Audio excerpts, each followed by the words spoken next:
look at this, okay?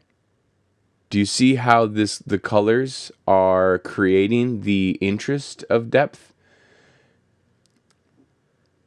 When you look at it that way, it's like color blocked in a way that's creating really interesting depth and texture, and it's just the colors of the fixtures. And I'm like, man, this is like some incredibly high level stuff that's happening, you know? Hey everyone, how's it going? My name is Nate Caywood and I am a Los Angeles based cinematographer, and I created this YouTube channel with the intention of breaking down the work of the best cinematographers on the planet in the hopes that if I reverse engineer and try and figure out how they're doing what they're doing, I might be able to steal their tricks and I can become a better cinematographer, and hopefully you guys can learn something along the way. So today I wanted to shout out Samuel, and I apologize, Samuel, I'm not even going to try to pronounce your last name because I don't want to mess it up, but Samuel has mentioned on several comments in my videos a couple times that he wants to see a breakdown of Euphoria, about the color lighting and how to use creative lighting to convey feelings. Okay, so that's what we're going to get into today. So, okay, I know that there are a lot of videos about Euphoria and the lighting setups, and those videos are all great. And I think that today we're going to delve a little bit more into the idea of how we're actually creating those lighting choices. So hopefully it's a little bit different than just the theory. It's also about practical implementation. So 2 quick bits of business before we dive into the video. I do want to say that I am only going to be focusing on season 1 of Euphoria in this particular video because the lensing and the camera setup is so different between the first and the second season that they feel like completely different shows in the way that they're lit. And so I wanted to focus on the first season, which establishes the look of the show. And I'm realizing as I'm doing more research and delving into Euphoria, we're probably going to be doing an entire series just about Euphoria because I'm super fascinated in the way that it's shot and it's lit and it's incredible. Okay, so that was the first bit of business. The second bit of business that I wanted to mention is I have recently just started a membership program, and I'm going to be doing 2 videos for this. I'm going to do a longer, more in-depth video for the members. So if you want to learn more about this subject in a longer video, I'll be releasing it through the membership page where I talk a little bit about the lenses itself, the characteristics, the camera, and some quotes from the cinematographer about his approach on the lighting setups. Without further ado, let's dive into it. One thing that I wanted to bring up, I chose this image first because this is in the pilot of Euphoria, and one of the things that I wanted to point out is that I think that the lighting in this series works really well, trying to attain that quote-unquote emotional realism that Rev was talking about as their North Star in the cinematography of the show, is that when they are in literal realism, they take great care to make it feel natural, so that when the heightened elements come, it feels heightened. If you were just living in a world that is constantly heightened, then that becomes our base reality. That becomes our normal, and so that it doesn't become special when it arrives. So I wanted to just point this out, that how beautiful this frame is. This first frame, this is in the pilot, I believe. I'm pretty sure this is in the pilot, and it's about when Zendaya's character Rue is coming back from rehab. So technically speaking, this is probably a very easy shot to achieve. I'm guessing, and like if you know this production and you are aware of actually how they did it, let me know. I'm just guessing this is all natural lit, and that they just chose the day. It's like it's hotter back here. This is probably ambient sky coming in through the window. I mean, there is an argument that possibly, you know, they put some sort of like light mat or tube outside the window pushing blue level through here, but I don't know. It doesn't seem like that necessarily. I think she's just leaning towards the window. That was probably the direction. It's like, okay, sun's setting over here in that direction, lean towards the window. Great. Just to point out, look at the bokeh over here. You can sort of feel that. That's the REDNAs. And then like look at the shape and depth of the frame. Again, that's the 65mm Alexa 65 sensor that's giving you that sort of field of view, giving you that fall off, giving you that depth of field. It's truly beautiful. Okay, so these ones I'm going to go through really quickly so that we can get to Cinetracer. Okay. This is from the pilot episode. So that means Rev Marcel shot this. This is the pilot episode. This is of Jules. One thing that I wanted to point out is that this is very, very much in line with the ethos of the film, or of the filmmakers, where they're saying that they're going to use one particular color and lean into it and sort of use primary color accents to play against it. And look, you can see in her hair that there is some sort of large top light. It might not necessarily be a hard source, but it seems like they probably have, I would guess, a moon box on some sort of crane that they're elevating somewhere high above this set. Like if you look at her, like the level of level on top of her hair, and on her shoulders, and just the ambient level that's on her face that is not her phone reflecting up, it seems like they probably got one large softbox above her. Because like if you actually look back here at the ground, it's pretty dark. There's like a spotlight here that creates light there. But other than that, it's pretty dark. So it feels like they're probably being pretty controlled in how large this moonbox is.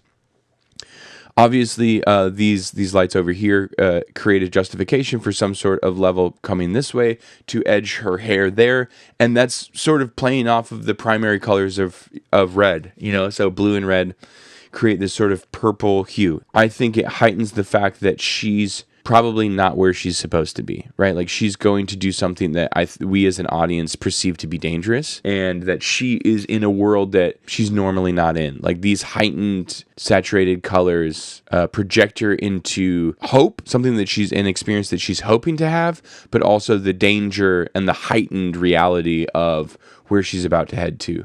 Let's talk about this. On Shot Deck, of which I'm a huge fan, this is the most popular image from the entire Euphoria series, and so that's why I wanted to talk about it.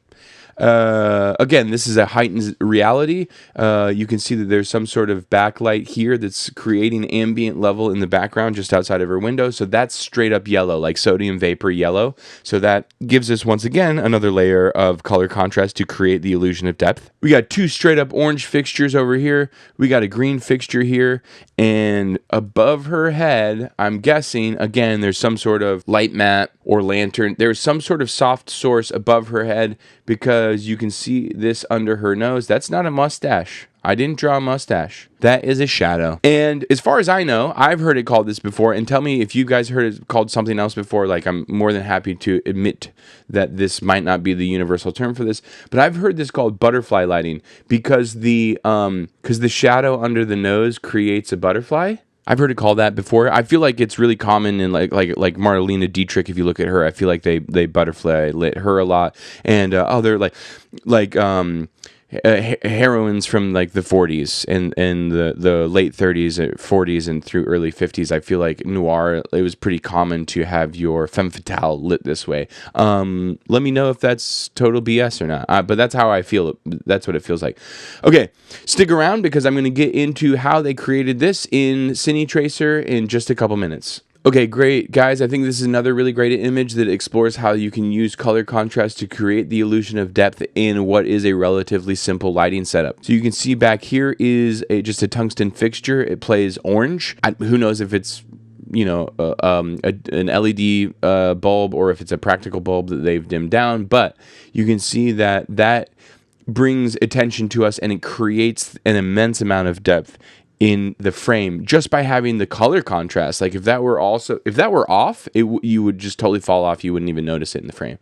But it being on, you're like, wow, that's bright and orangey yellowy, right? Okay, we have a skylight up here, which is justifying this overall ambient level. I know that she's using her phone. Like you can see here is like level coming from her phone. You can see this ping of light on her cheek and in her eyelid, and that's like white, right? So that is white light, and everything else is cast from this window is blue level, right? So this is the very conventional, or not conventional, but commonly used color contrast trick to create blue and orange,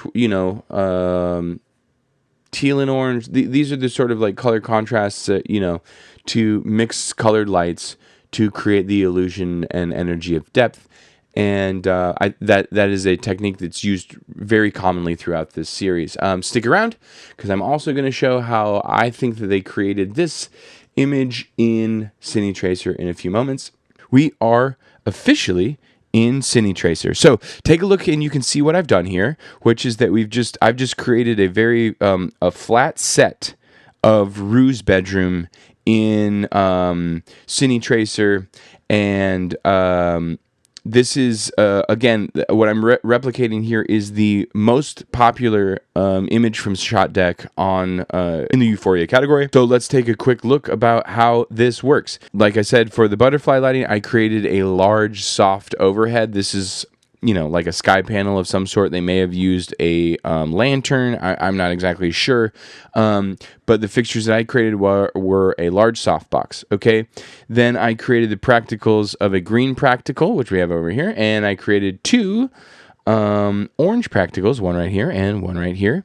I have a very like sodium vapor type light playing in the back to illuminate a window behind our character. Unfortunately, the bed in cinetracer has a headboard. The one in Euphoria doesn't. It's just like a wrought iron bed, so you could see more of the background. So I apologize. I talked to Matt Workman, who created cinetracer, to see if we have more control over what's going on. So as I was building these images, I felt like they probably supplemented the practical lights with a like sort of hard LED RGB Fresnel lens, you know, and I feel like that edge creates more of an edge light in her hair. So let's take a look at what we've done, and this is the image. Yes, it does feel a bit darker. What happens if I pull one stop of ND? And this is the vibe. Okay, one thing that I will say is about cinetracer is like we're so close. We're close, but we're not perfect, you know, and it is what it is. It is a great tool, is a very powerful tool for what we are trying to achieve, but there are limitations to it. And the reason that I bring that up is because I tried so many times to reorient where the Fresnels, the back edge Fresnels were, so that we could not get a glint on her nose. And no matter how far I took it, it's just like the light is magically going through her face and hitting her nose. So normally I would not want the light to be hitting her nose. That's just sort of a thing that is commonly done by DPs, like, oh, like avoid the nose. It's just not quite as flattering as if you didn't have their nose backlit, because it just brings like focus to her nose, as you can see as I use my mouse, like right there and right there, which is not happening in the Euphoria. But again, that's just a limitation of the software, so I'm sorry. I think that we did a pretty good job being able to replicate this look. As I'm looking, I mean, the overhead light might be a little bit brighter, and I might ND down more. In cinetracer, like maybe you go ahead and we'll drop the ND a little bit, and you're like, whoa, that's super dark. And then let's see what level I'm at here. I'm only at 39%. So what happens if we bring it up, let's say like what, half a stop or something like that? And I mean, I did drop a full stop, so let's just go up to 80% and see what the deal is. That's 80%. Let's take a look to see what it looks like now. And okay, maybe that's a little bit more representative of the level. I actually think the shadows are more intense. So I actually think the first way that we had it set up with one less stop of ND and half the level of the overhead light, I think is a little bit more representative of how they did it. But if you take a look at the Euphoria image, you take a look at my shot, my cinetracer, let me know what you think in the comments below. Does it feel like it's pretty representative of that image? Okay, we are currently in scene number 2. As you can see, I have created Jules' bedroom. Now, the thing that was difficult about this is like I tried to create skylights by using windows in cinetracer, but it wasn't wanting to play ball. So again, it's not ideal, but it's within the realm of workability, I believe. Okay, so what I've done is, as you can see in the Jules image, there is a window outside of her bed, just behind her, and that I've created like just an ambient blue skylight, like a 12 by blue back here, just to bring in level. Actually, I feel like you can see that there is... Yep. Okay, great. I created another sodium vapor sort of light that is really bouncing down, so that the light level is bouncing up, because it appears that in the Jules image, she's like on the second story. And so it looks like there are some lights below the horizon of the window that's like sort of casting up ambient level into her room.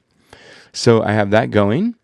Now, let's just take a look to see what I've built. Well, actually, before we get there, sorry, I'm jumping ahead. I've got the practical tungsten light way in the back. I have created. So cinetracer doesn't have cell phones. It doesn't have the ability to illuminate cell phones, and so I've stolen a sconce light from which is supposed to be a wall, and I've just sort of like it's magically floating above her head. So we'll see if we feel like it works or if it doesn't, and it's totally fine. But I'm trying to just like get to where we think lights may have been to create these images, and I think for that purposes we're sort of working. Again, I've created a huge blue softbox above the set to create the illusion of moonlight, blue moonlight coming through the window. Sorry, give me 1 second. Great. We're back. Okay. Let's take a look. So I am going to go into the camera, and this is what we've got. Okay? It feels like I need to boom up a little bit. And this is what we got. It's interesting. The model that I chose in cinetracer had blonde hair, but she's not reflecting light the way that Jules' character is reflecting light.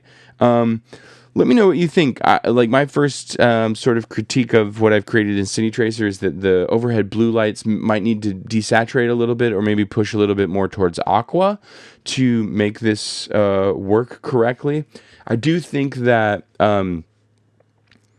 I do think not actually having a cell phone being able to be used in cinetracer is really hurting me in this particular setup.